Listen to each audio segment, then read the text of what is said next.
Welcome back. Today we are joined by Stephen Kinzer, Bem-vindo de an volta. award-winning Hoje estamos author recebendo and Stephen foreign Kinzer, um correspondent, autor premiado spending e 20 correspondente years working for estrangeiro the que New York passou 20 Times, but anos also trabalhando para o New for York the Times Boston e Globe, também para o and Boston now Globe. he's Atualmente, working ele é as senior pesquisador fellow sênior at na Escola the Watson de Watson School Estudos for International Internacionais da Studies Universidade at Brown. Brown University. Muito obrigado So por thank estar you for aqui. coming on. Eu estava ansioso para I've discutir been não apenas o seu looking forward to livro discuss Overthrow: The History well, of not just the U.S. book Regime Change Overthrow, Operations, mas the também history como of chegamos U.S. à regime situação em change que estamos operations, hoje. but also É um livro mais how we've antigo, got to mas que where we are continua tão today. Again, relevante this is quanto antes, an ano older após book, ano. but it gets Então, more and more obrigado por relevant participar. year by year. So thank you for coming on. Bem, sou um admirador do seu trabalho e de muitos dos convidados que apresentou. Então, é um prazer estar com você. Well, thank you very much. Appreciate that. Bem, muito obrigado, eu agradeço. Em Overthrow, você traça mais de um século de intervenções.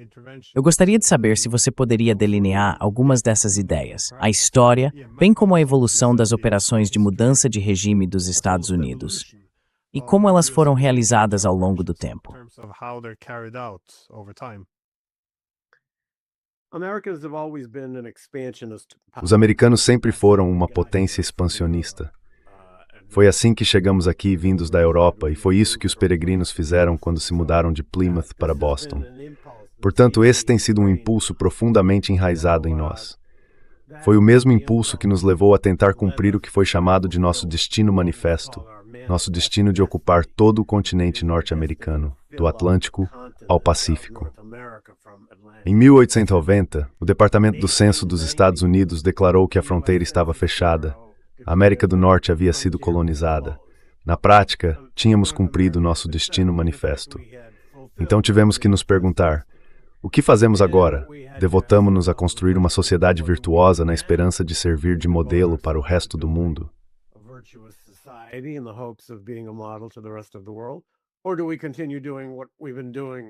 Ou continuamos fazendo o que temos feito desde que nos tornamos um país, e até antes disso, ou seja, tentar avançar sobre outras terras? Nunca havia existido na história mundial um exemplo de uma ex-colônia que se tornasse uma potência colonizadora. Então isso representou um grande salto psicológico para os americanos. A primeira grande virada ocorreu no final do século XIX, no que ficou conhecido como a Guerra Hispano-Americana. E ela, de fato, estabeleceu um padrão que seguimos, de certa forma, desde então. A Guerra Hispano-Americana começou como uma rebelião de cubanos contra o domínio espanhol. Os americanos decidiram enviar tropas para ajudar os revolucionários cubanos a derrubar a Espanha. Para nossa surpresa, os revolucionários cubanos mostraram-se relutantes em aceitar nossa ajuda, pois temiam o que poderia significar ter um exército americano em seu território.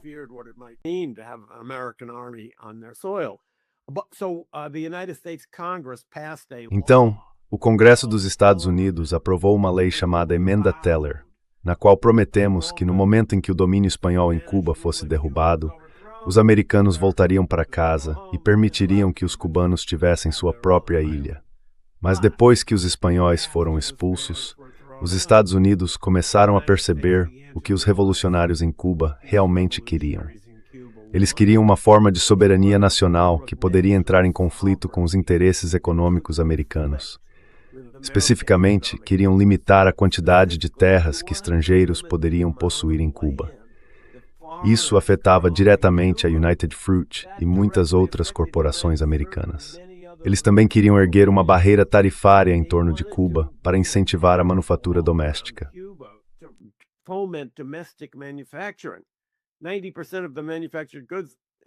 90% dos produtos manufaturados em Cuba naquela época eram feitos nos Estados Unidos. Então os americanos decidiram ignorar aquela promessa, ou na prática revogá-la, e impor nosso próprio sistema de governo a Cuba por meio de outra emenda chamada Emenda Platt. Essa é a emenda segundo a qual permitimos que o povo local governe, mas eles precisam aceitar nossa orientação. E isso se tornou um modelo. O fio condutor, acredito, que se pode observar daquele ponto até os dias de hoje é que os países que estão do outro lado dessa relação são todos marcados pela resistência. Todos se recusaram a aceitar o projeto americano. American exceptionalism does tell us O excepcionalismo americano nos diz que finalmente conseguimos descobrir a fórmula para uma vida feliz e próspera na Terra e queremos compartilhá-la com outras pessoas. Queremos redimir o mundo. É apenas um passo além do protestantismo calvinista, que queria sair e converter os pagãos. Assim, esse instinto missionário, combinado com a visão que todo império tem de si mesmo, de que somos diferentes dos outros impérios, de que não exploramos, permitiu que os Estados Unidos enveredassem por este século de mudança de regimes. E eu te digo, você tem razão. Este livro, Overthrow, que escrevi, foi publicado há mais de 10 anos e de repente voltou à moda.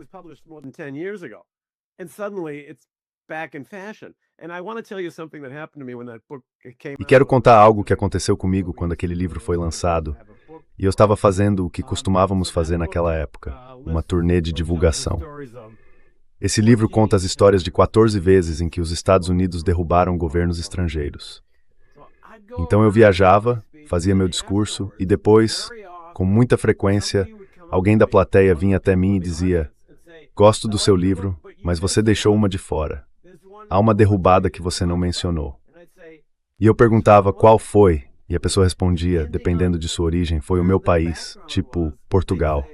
O que você acha que foi a Revolução dos Cravos?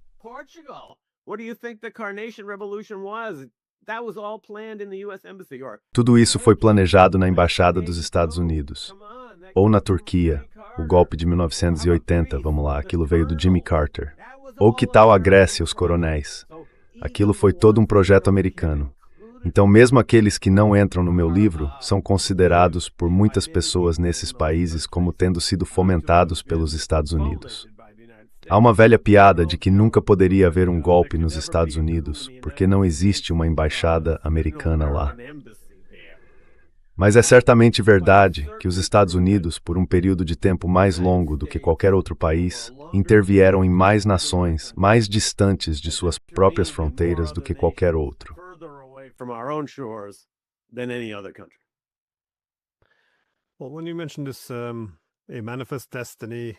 Bem, quando você mencionou essa ideia do destino manifesto puxando para o oeste em direção ao Pacífico, eu estava pensando em Frederick Turner e no que é chamado de tese da fronteira.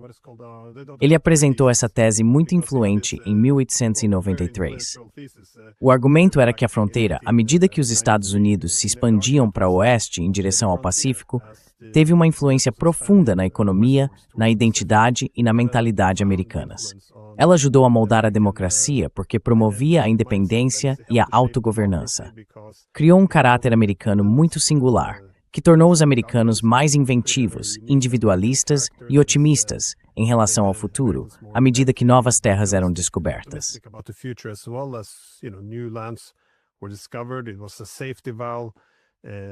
Era uma válvula de escape, já que as tensões sociais e econômicas podiam ser liberadas ali na fronteira.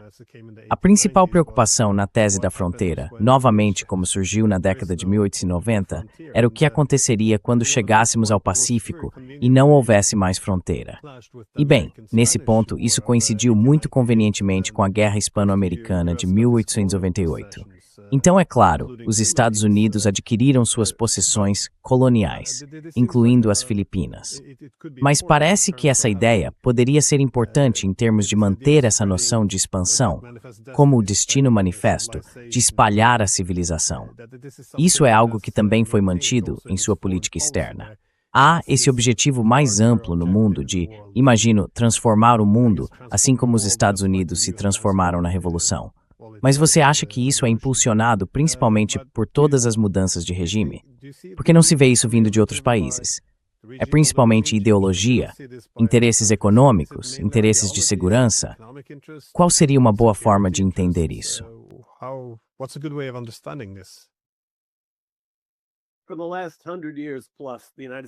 Nos últimos 100 anos ou mais, os Estados Unidos têm sido essencialmente uma potência revolucionária no mundo. Não somos uma potência de status quo. Queremos mudar as coisas. Achamos que temos uma fórmula que é boa para outras pessoas, ou pelo menos nos convencemos de que é por isso que fazemos o que fazemos. Hoje, acho que é muito difícil para muitos americanos imaginar um mundo que os Estados Unidos não dominem. Nada parecido está dentro da nossa memória viva. E acredito que essa é uma das razões pelas quais estamos tão inquietos neste momento. Você mencionou fatores econômicos. É muito difícil separar os fatores econômicos dos geoestratégicos.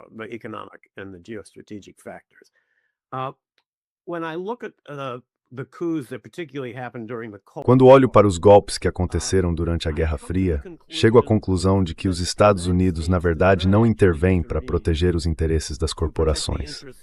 Mas as corporações desempenham um papel vital em atrair intervenções. Funciona mais ou menos assim. Uma empresa que opera em um país estrangeiro sente que está sendo maltratada, abusada, tributada ou regulamentada de uma forma que não gosta e vai ao governo dos Estados Unidos para reclamar. Então, dentro do processo de formulação de políticas, dentro da Casa Branca, se quisermos colocar dessa forma, a motivação começa a se transformar, a mudar. A atitude passou a ser algo como isto. Quando olhamos para um país como a Guatemala em 1954, não intervimos para proteger a United Fruit Company.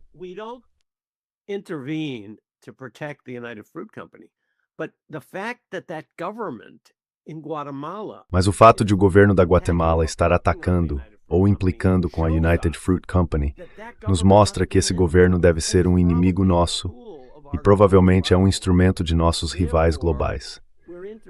Portanto, estamos intervindo por razões de segurança.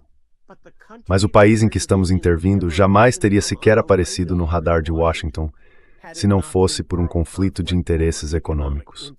Não há dúvida de que o início da expansão americana no exterior, começando em 1898 com a tomada das Filipinas e de outros territórios, teve uma motivação profundamente econômica. Quando você lê os jornais daquela época, no final do século XIX, verá que estão cheios dessa palavra.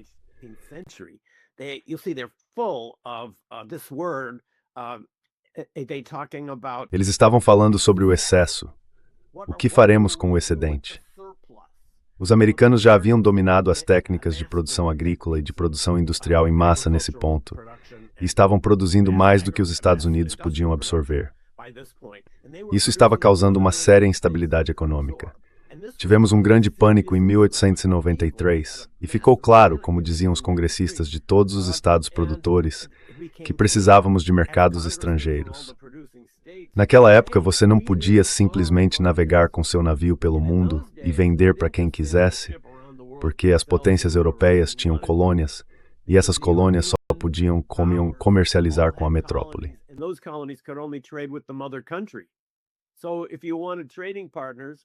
Então, se você quisesse parceiros comerciais, era preciso conquistar territórios. E foi isso que os Estados Unidos fizeram, por exemplo, nas Filipinas, como um trampolim para o mercado chinês, que era essa grande e tentadora miragem. Havia artigos sobre quanto carne poderíamos vender aos chineses se conseguíssemos fazê-los comer carne bovina, quanto algodão poderíamos vender se conseguíssemos fazê-los fabricar suas roupas com algodão. Assim, toda essa fervorosa efervescência no final do século XIX levou inevitavelmente à expansão para o exterior, essencialmente como uma forma de exportarmos nossos problemas sociais ao mesmo tempo em que exportávamos nossos produtos.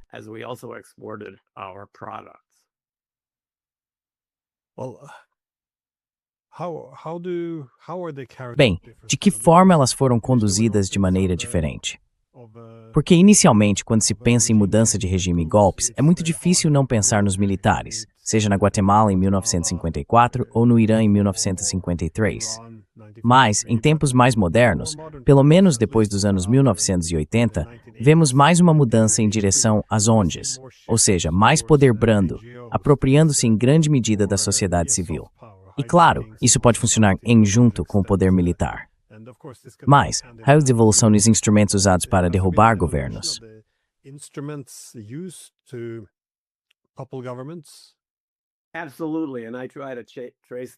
Com certeza. E eu tento mostrar isso no meu livro. Nos primeiros tempos, tínhamos o que se poderia chamar de Plano A. Simplesmente mandávamos os fuzileiros navais. Quero dizer, quando decidimos que o presidente Zelaya, da Nicarágua, não estava mais favorecendo os interesses americanos como deveria, simplesmente enviamos soldados para lá. Mandamos navios de guerra e ele percebeu que precisava renunciar. Isso foi em 1909. Era assim que fazíamos as coisas naquela época. Diplomatswisgaushonaid, sem me expressão de apropriado. Wavate certo? Sim, o Havaí passou por um processo muito interessante, porque tudo começou com missionários indo para lá. Depois, os missionários, ou seus filhos, começaram a se interessar em ganhar dinheiro e se concentraram na indústria do açúcar. Eles queriam incorporar o Havaí aos Estados Unidos para não precisarem pagar tarifas para enviar seu açúcar para cá. Assim, o Havaí foi a primeira vez em que, com a aprovação de altos funcionários dos Estados Unidos, um governo estrangeiro foi derrubado. O USS Boston, um navio de guerra americano, participou ativamente desse golpe. No dia do golpe, o USS Boston desembarcou algumas centenas de marinheiros e fuzileiros navais, e esse foi o fim da monarquia havaiana.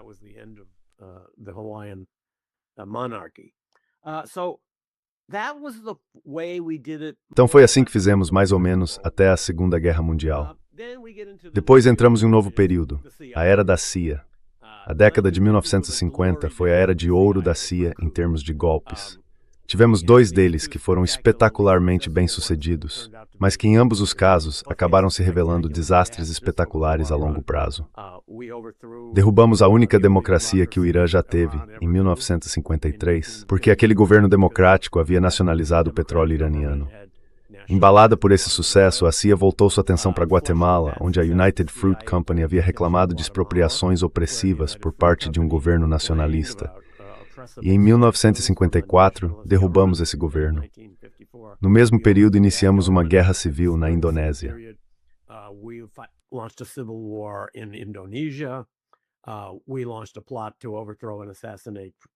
Lançamos um plano para derrubar e assassinar Patrice Lumumba, o primeiro-ministro do Congo. A CIA estava muito ativa naquela época, e isso se tornou uma nova forma de derrubar governos. O presidente Eisenhower, que era um forte defensor de ações secretas, via isso, na verdade, como uma espécie de projeto de paz. Ele havia sido profundamente afetado por enviar jovens à guerra aos milhares durante a Segunda Guerra Mundial e ver seus corpos voltarem para casa. Ele via a ação secreta como uma maneira de evitar a guerra. O programa de segurança de Eisenhower era chamado de Novo Olhar e tinha 2 pilares, um exército permanente menor e uma dissuasão nuclear maior. Mas o que ninguém sabia na época era que havia um terceiro pilar do Novo Olhar, e esse era a ação secreta.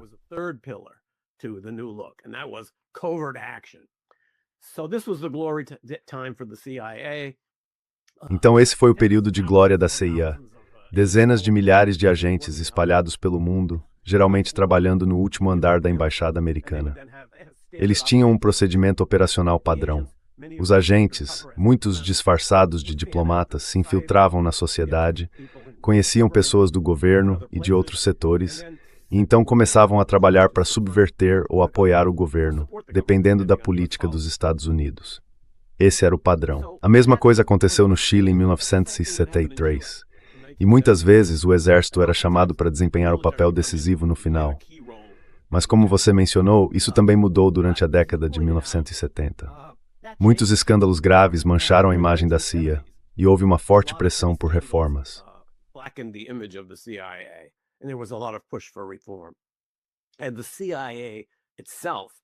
E a própria CIA, especialmente sob William Casey, percebeu que o antigo modelo de ação encoberta havia chegado ao fim. Um dos motivos era que o tínhamos usado com tanta frequência. As pessoas nos países-alvo já conheciam nossas técnicas, algo que líderes como Arbenz na Guatemala e Mossadegh no Irã não sabiam. Quero dizer, acho que no Iraque tentamos bombardear todos os lugares onde Saddam já tivesse comido um falafel, mas não conseguimos encontrar, porque, àquela altura, aquelas pessoas já entendiam como a CIA operava. Então passamos para a próxima fase, e é como você disse, a era das ONGs. Durante o governo Reagan, o Congresso criou o National Endowment for Democracy. Foi uma votação apertada.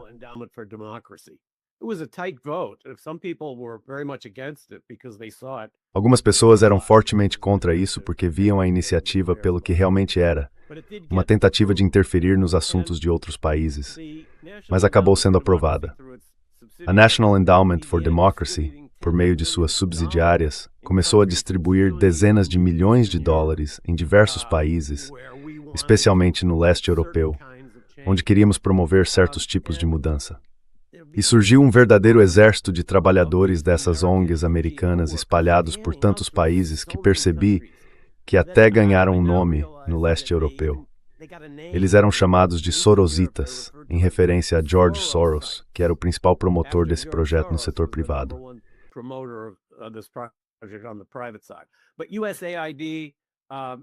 Mas a USAID e várias das chamadas fundações americanas de direitos humanos ou de liberdade, que na verdade são financiadas pelo governo dos Estados Unidos, passaram então a se estabelecer em países estrangeiros.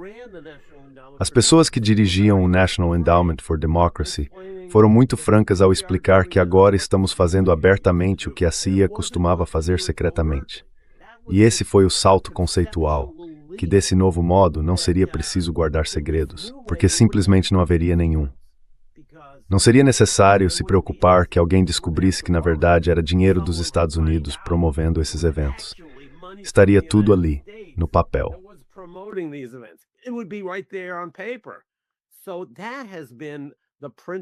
Então, essa tem sido a principal maneira pela qual os Estados Unidos têm buscado influenciar outros países, especialmente, mas não apenas a Europa Oriental. Agora estamos em uma nova fase, e com a tecnologia cibernética e tudo mais, ninguém sabe ao certo para onde iremos a partir daqui. Mas acho justo dizer que, com base na tradição, na história e na psicologia coletiva americana, os Estados Unidos não estão, por enquanto, prestes a decidir que não deveriam tentar influenciar o rumo de todos os países do mundo. Ainda sentimos que esse é o nosso direito, o nosso dever, e como estamos ouvindo do nosso atual presidente, é assim que vamos enriquecer.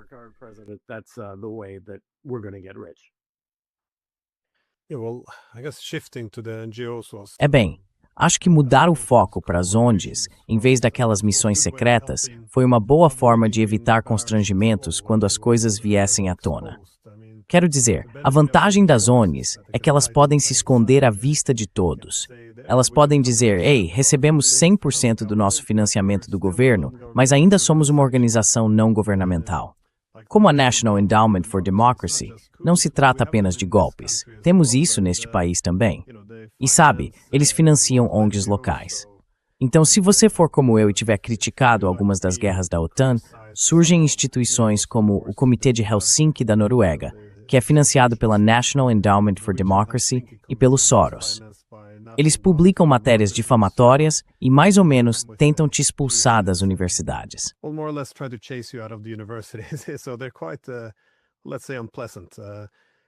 Então são instituições bastante, digamos, desagradáveis. Mas como você vê a situação agora, já que podemos estar caminhando novamente para uma guerra com o Irã, com consequências imprevisíveis? Isso também pode ser rastreado até o golpe original que você mencionou antes, em 1953. Que lições você acha que podemos tirar desse golpe e de como ele moldou o Irã? O que podemos aprender com isso, na sua opinião?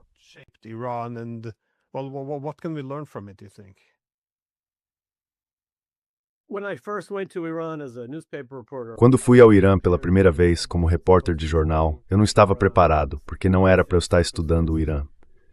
Foi uma situação bastante incomum. Fiquei imediatamente impressionado com a enorme diferença entre, por um lado, o quão sofisticados os iranianos são e a profundidade de sua história e cultura, e, por outro, o quão desagradável é o governo deles, como nunca conseguiram consolidar uma democracia. Perguntei às pessoas por que isso acontecia. E, por fim, um senhor gentil me disse algo como: nós tivemos uma democracia aqui uma vez, até vocês aparecerem e tirarem isso de nós. Eu tinha uma lembrança vaga de que havia ocorrido um golpe lá em 1953. Lembro-me de pensar que quando voltasse para casa, eu morava em Istambul, na época, iria encomendar um livro para descobrir o que tinha acontecido naquele golpe de 1953 de que ele falava. Para minha surpresa, descobri que não havia nenhum livro.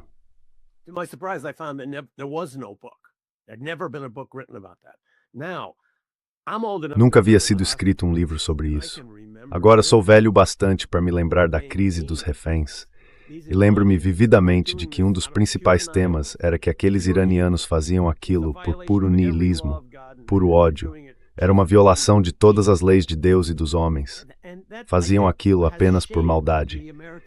E isso, acredito, moldou a imagem americana do Irã desde então. Nos anos que se seguiram ao sequestro dos reféns, vários dos sequestradores escreveram artigos ou memórias sobre aquele episódio. E todos dizem a mesma coisa. Eles explicam por que fizeram aquilo, e todos remontam a história a 1953. Essencialmente, o que eles escrevem, se posso parafrasear, é o seguinte. Em 1953, o povo do Irã expulsou o Shah.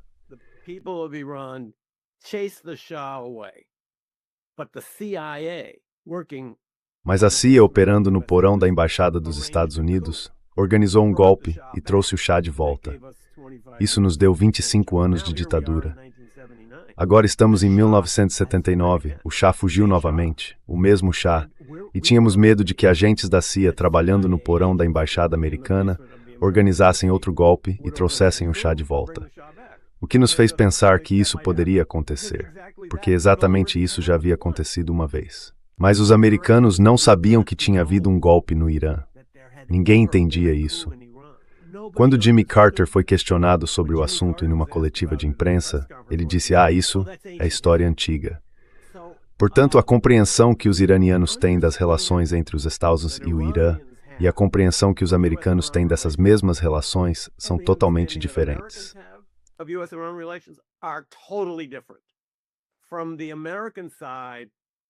Do lado americano, as relações entre os Estados Unidos e o Irã começam e terminam com a crise dos reféns.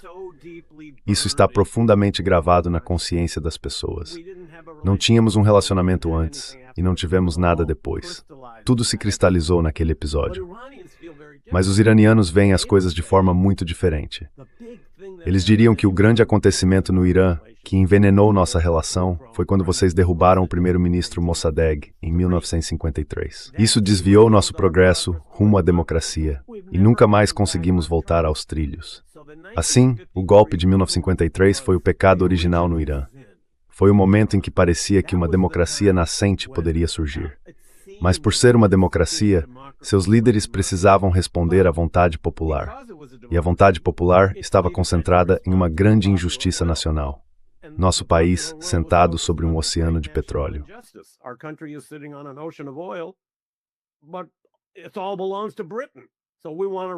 Mas tudo pertencia à Grã-Bretanha, então queríamos recuperá-lo. Apenas naquelas poucas semanas do verão de 1953, uma enorme quantidade de história se desenrolou. Se os Estados Unidos não tivessem derrubado a democracia iraniana em 1953, talvez tivéssemos hoje uma democracia próspera e florescente no coração do Oriente Médio muçulmano. Passados todos esses 70 anos, mal consigo imaginar o quão diferente aquela região poderia ser se não tivéssemos feito aquilo. Os resultados da nossa intervenção no Irã são muito ruins. E agora vejo novamente um padrão que percebo em muitas intervenções. Temos o poder de causar o caos que quisermos, mas não pensamos realmente no que vai acontecer no dia seguinte, na semana seguinte ou no ano seguinte. Porque, como americanos, temos essa visão em Brunswick Tour, conseguimos lidar com qualquer coisa.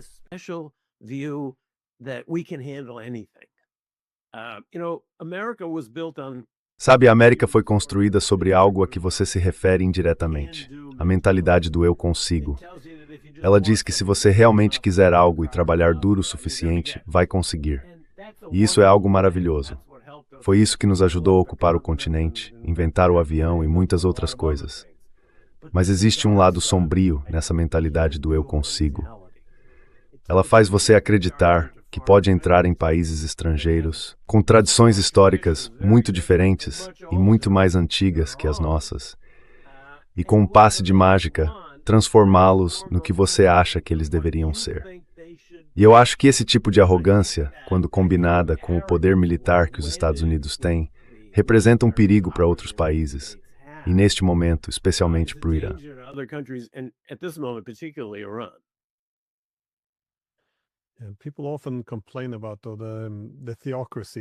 As pessoas costumam reclamar da teocracia no Irã, que é inaceitável ter um governo comandado por líderes religiosos. Mas muitas vezes esquecem que após o golpe de 53, quando o Shah foi instaurado como ditador para subordinar o país aos interesses ocidentais, a brutalidade da polícia secreta, a SAVAK, cooptou todas as instituições da sociedade. Eventualmente, também suspenderam a oposição política. Uma das poucas áreas que não foram totalmente cooptadas pelo Estado eram as mesquitas, porque era um campo sensível de se invadir. Então, de certo modo, fazia sentido que o discurso político acontecesse nas mesquitas. Tornou-se, acho que até certo ponto, algo natural que ideias e líderes religiosos organizassem a resistência.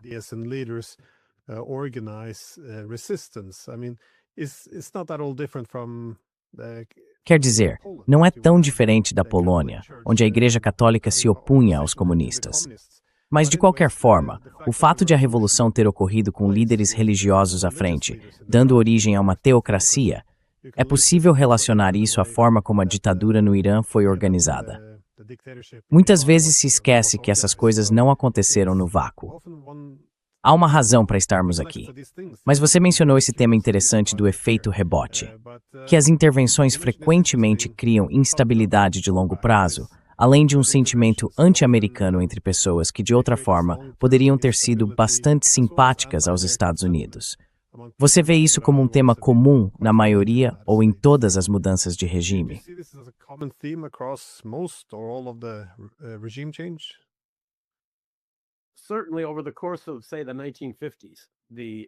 Certamente, ao longo da década de 1950, a opinião mundial sobre os Estados Unidos mudou drasticamente, mudou drasticamente. Acho que no final da Segunda Guerra Mundial, vi miradas pelo verde ao redor do mundo. E isso é interessante também ver hoje no Irã, onde os únicos americanos que haviam aparecido eram missionários que construíram hospitais e escolas e nunca tentaram agir de forma predatória, como os britânicos ou os russos. Mas, ao longo da década de 1950, os golpes apoiados pelos americanos mudaram a opinião pública. O golpe no Irã enviou uma mensagem às elites emergentes de outros países do Oriente Médio de que os Estados Unidos preferiam ditaduras que fornecessem petróleo e não ficariam satisfeitos com democracias.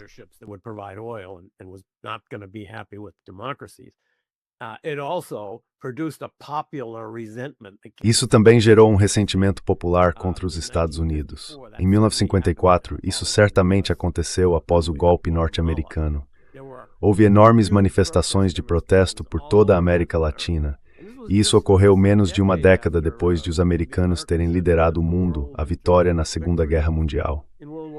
Frida Kahlo estava em seu leito de morte e disse a Diego Rivera: "Quero ir participar do protesto contra o golpe dos Estados Unidos na Guatemala." Há fotografias dela sendo levada em sua cadeira de rodas na frente daquela imensa manifestação por Diego Rivera. Foi sua última aparição pública. Ela morreu poucos dias depois.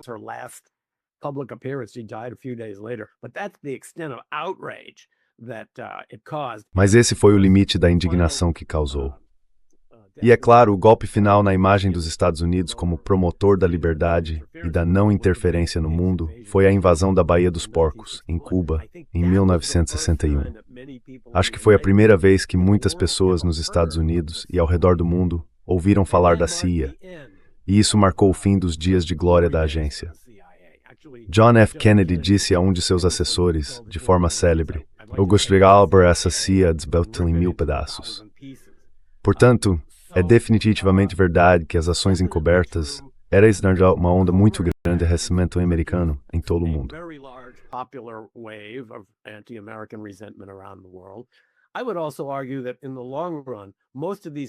Eu também argumentaria que, a longo prazo, a maioria dessas intervenções produziu resultados políticos que não são favoráveis aos Estados Unidos. Quando você interfere violentamente na política de outro país, está fazendo algo como soltar uma roda do topo de uma colina.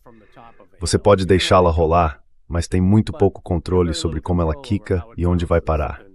Assim, no Irã, tivemos o que achávamos ser o desfecho ideal. Nos livramos de um cara de quem não gostávamos, Mossadegh, e colocamos outro, o Shah, que faria tudo o que queríamos. Parecia o final perfeito, se ao menos a história parasse de acontecer. If only history would stop happening. But unfortunately, history keeps unfolding. Mas infelizmente a história continua se desenrolando, E essas intervenções têm consequências. Isso é algo que muitos americanos têm dificuldade em compreender porque, como eu disse, temos essa sensação de que somos poderosos o suficiente para superar qualquer efeito. Aconteça o que acontecer, achamos que seremos capazes de controlar. Mas o Irã é um exemplo perfeito. Ainda vivemos com o resultado de longo prazo do nosso golpe de 1953. Lançamos aquelas operações para resolver um problema imediato. Mas quando se começa a falar sobre implicações de longo prazo, basicamente se perde o interesse das pessoas em Washington, porque o sistema político simplesmente não é estruturado para recompensar quem pensa nas consequências de longo prazo.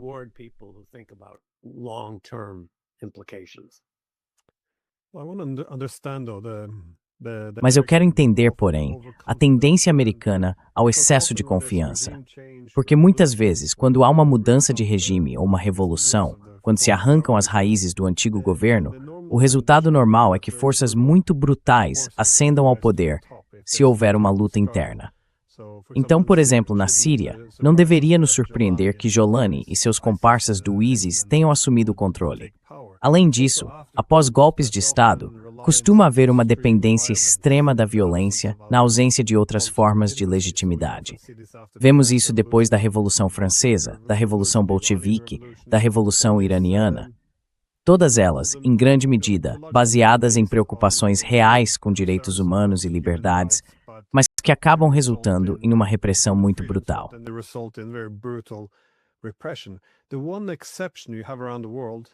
A única exceção que você tem ao redor do mundo seria os Estados Unidos. Os americanos tiveram uma revolução, e em vez disso, ela resultou nessa Constituição muito liberal. Não o tipo de brutalidade que se viu em quase todas as outras partes do mundo. Você acha que isso faz parte da suposição de que a condição natural, se você simplesmente derrubar um governo, seria, sabe, as pessoas essencialmente não governadas por ninguém, e que isso seria pacífico e estável? Porque veja, essa ideia de governo pequeno e tudo mais também é um tema muito importante no pensamento político americano, certo? Ou é apenas uma falta de compreensão das complexidades culturais, políticas ou históricas de outros países?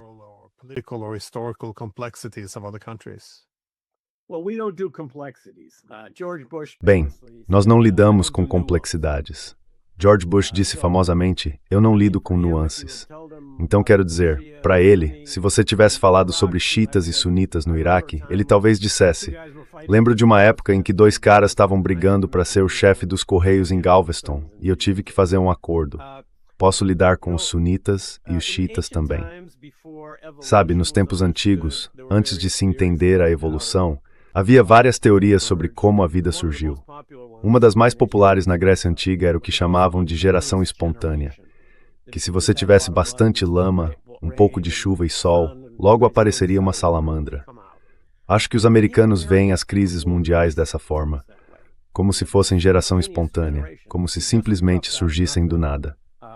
É por isso que o escritor Gore Vidal sugeriu que deveríamos mudar no nosso paradigma da amnésia.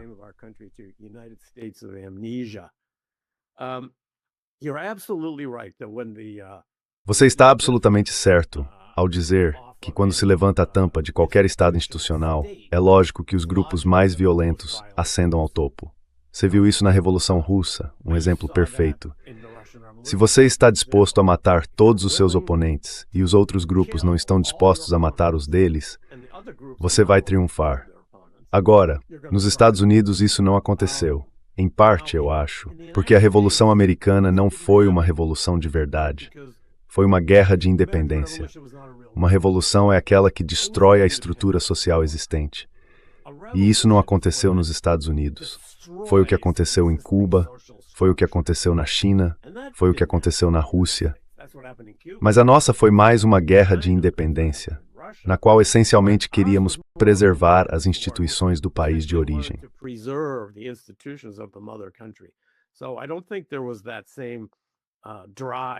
Então não acho que havia o mesmo impulso de vingar injustiças terríveis, porque essas injustiças não foram tão graves quanto nas outros países. Mas você mencionou legitimidade. Um dos problemas que os governos enfrentam quando chegam ao poder como resultado de uma intervenção estrangeira é que eles nunca se estabelecem como verdadeiramente legítimos. O grande exemplo disso é o Shah. Ele esteve no poder por 25 anos, mas sempre foi ilegítimo. Sempre foi conhecido como alguém que chegou ao poder em decorrência de uma intervenção estrangeira e se manteve no poder por meio de relações luxuosas com potências externas. Isso é quase uma garantia de que as pessoas que os americanos colocam no poder sempre têm dificuldade em se estabelecer como líderes que os outros queiram seguir.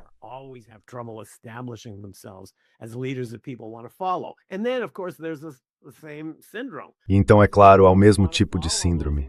Como as pessoas não querem seguir esses líderes, elas se rebelam. Então, os Estados Unidos precisam intervir novamente para protegê-las. E esse é um ciclo que se repete várias vezes, especialmente na região do Caribe. Mas isso mostra que simplesmente instalar um líder de sua preferência não é o fim da história. Esses padrões se repetem constantemente. Sabe, eu dou aos meus alunos uma lista inteira de definições do que é história. E uma das que eu mais gosto é de Hegel. Ele disse que a única coisa que aprendemos com a história é que não aprendemos com a história. E isso certamente seria um bom lema para analisar a política externa americana atual e compará-la com o que veio antes.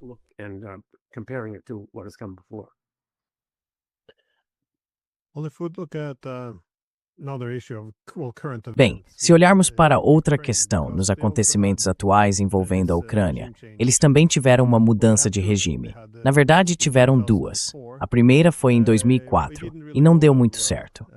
Lembro que a Newsweek publicou um relatório em 2009, algo como dizendo que naquela época, Yushchenko era o líder mais impopular do mundo. Ele tinha algo em torno de 2,7% de aprovação, o que basicamente significava nenhuma concorrência. Simplesmente o pior do mundo. E claro, ser visto como alguém controlado do exterior também não ajudava. Depois eles voltaram a Yanukovych, mas em 2014 tivemos a mesma coisa de novo, outra mudança de regime. Só que dessa vez veio acompanhada de uma guerra com a Rússia, o que os tornou muito dependentes do Ocidente. Então, em vez de serem os derrubados, eles se tornaram, essencialmente, os defensores. Então, como você vê essa mudança de regime em comparação com as outras? How do you see this regime change though compared to others?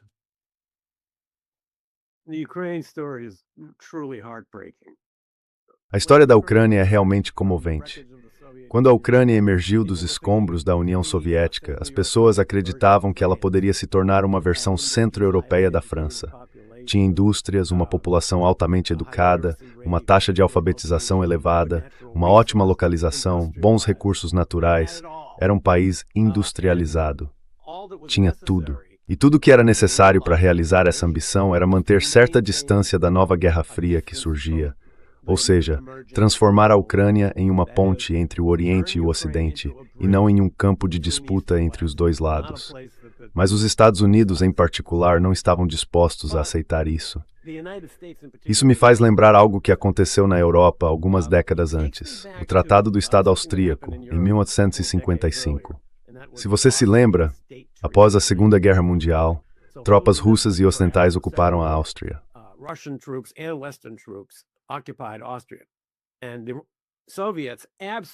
E os soviéticos se recusaram terminantemente a retirar suas tropas, a menos que houvesse uma garantia de que a Áustria permaneceria permanentemente neutra.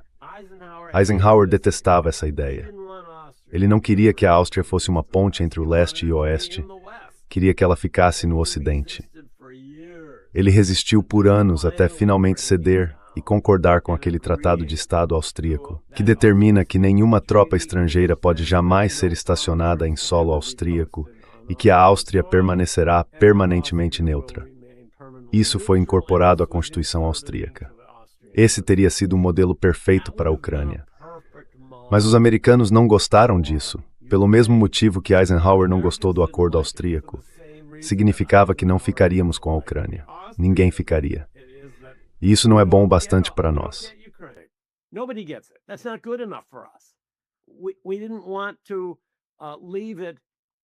Nós não queríamos deixá-lo fora da nossa esfera de influência.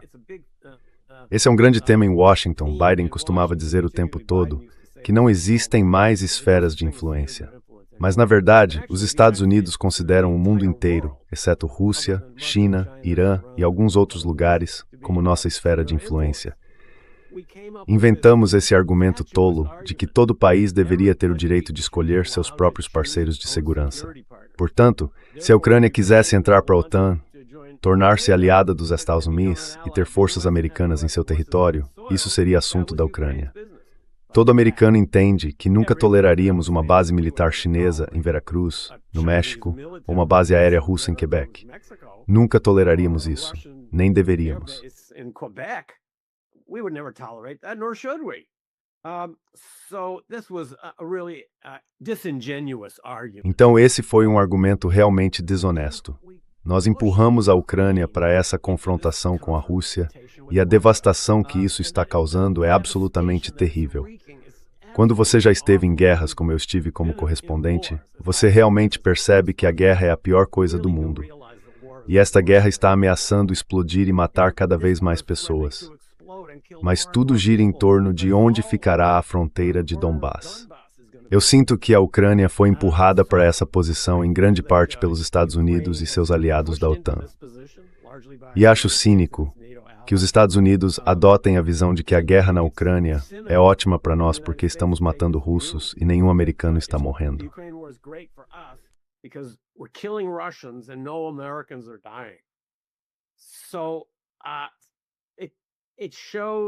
Isso mostra o fracasso que o mundo cometeu após o fim da Guerra Fria. Sabe, George H.W. Bush parecia estar tentando transcender as divisões da Guerra Fria. Mas então, quando Clinton assumiu, ele abraçou a ideia de que a OTAN deveria se expandir. E o que aconteceu foi que simplesmente pegamos a antiga linha divisória que separava a Europa durante a Guerra Fria e a movemos algumas centenas de quilômetros para o leste. A ideia de que os Estados Unidos poderiam permitir que esses países desenvolvessem sua própria relação com a Rússia parecia algo inconcebível em Washington. O sentimento anti-russo lá sempre foi intenso, é antissoviético.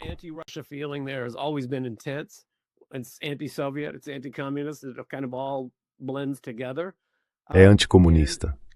Tudo meio que se mistura.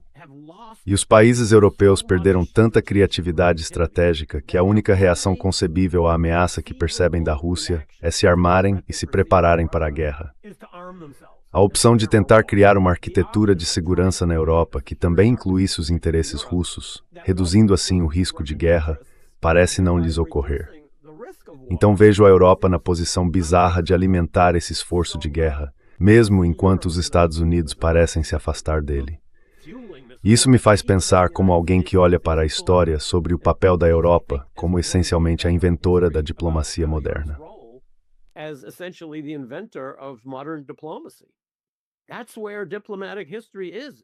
É aí que está a história diplomática, na Europa. E esses países a praticaram de forma muito intensa.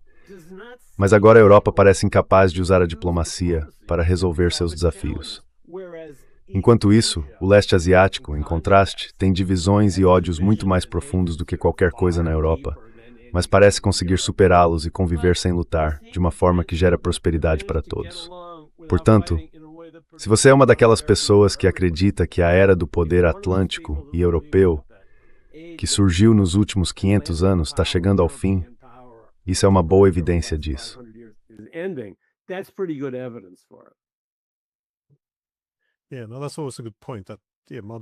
Esse é sempre um bom ponto. A diplomacia moderna, seja que você a remonte à Europa de 1648 ou de 1815, praticamente desapareceu hoje. Há toda uma suposição de que diplomacia é apenas sentar em uma sala com pessoas com quem você já concorda, o que eu tenho dificuldade em entender. Costumo dizer que entendo a posição ucraniana, entendo a posição russa, entendo até a posição americana, mas a europeia é muito confusa. Só como uma última pergunta, já que você mencionou a questão do efeito colateral, as consequências imprevistas sendo frequentemente um ponto central, que tipo de efeito colateral você acha que podemos enfrentar com essa mudança de regime na Ucrânia? Já faz 12 anos agora.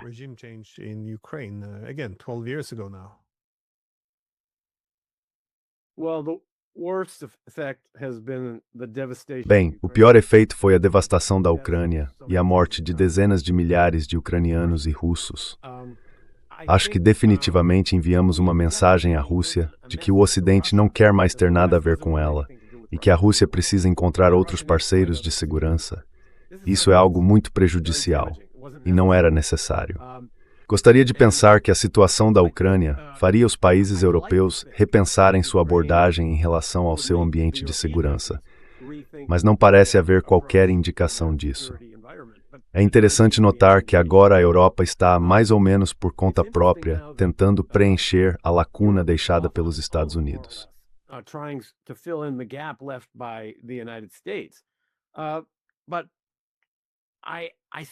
Mas eu ainda, talvez eu compartilhe isso com você, ainda acho difícil compreender o que alguns dos meus amigos, por exemplo, na Alemanha, estão pensando.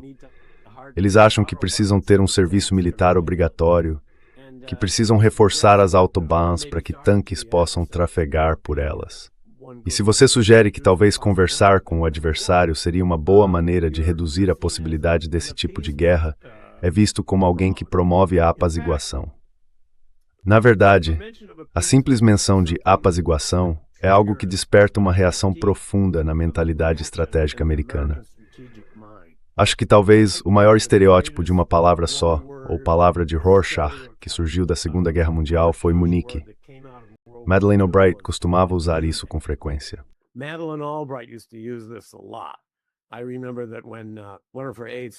Lembro que quando um de seus assessores sugeriu moderar algumas das exigências que estávamos fazendo a Slobodan Milosevic na Iugoslávia, ela disse: "Onde você acha que estamos? Em Munique."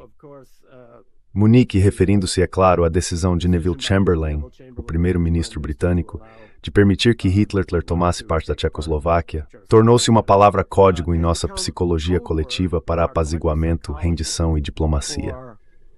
Assim, Munique basicamente quer dizer que a diplomacia é toda uma mentira. A diplomacia nunca vai funcionar. Esqueça isso. Esse não é um instrumento útil das relações internacionais. E se você acredita nisso, então basicamente destruiu toda a instituição da cooperação internacional.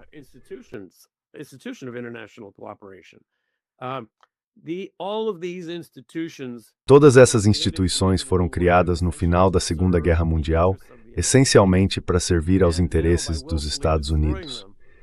E agora, ao destruí-las deliberadamente, estamos abrindo o mundo para desafios que não existiriam de outra forma. Então acho que esse é um dos verdadeiros fatores de reação. Abrimos muito espaço para potências concorrentes. Isso não é necessariamente ruim, mas é ruim por causa da reação que pode desencadear para os Estados Unidos. O grande desafio do futuro para os Estados Unidos é se ajustar a um mundo mais multipolar, um mundo que não controlamos. Se conseguirmos fazer isso de forma pacífica, há alguma esperança de estabilidade de longo prazo no mundo. There's some hope for long-term stability in the world. But there's always the danger that the United States will rebel. Mas sempre existe o perigo de que os Estados Unidos se rebelem contra isso e travem guerras para evitar sua queda do status de potência dominante do mundo. Mas é assim que o mundo está caminhando. O governo e o sistema político americanos aceitarão isso e, pela primeira vez em nossa história moderna, farão a transição para ser um país que não precisa controlar o mundo inteiro para viver nele e prosperar com ele? Ou estamos tão presos a essa visão de nós mesmos que o surgimento de outras potências nos apavorará e nos levará a intervenções militares desnecessárias e autodestrutivas?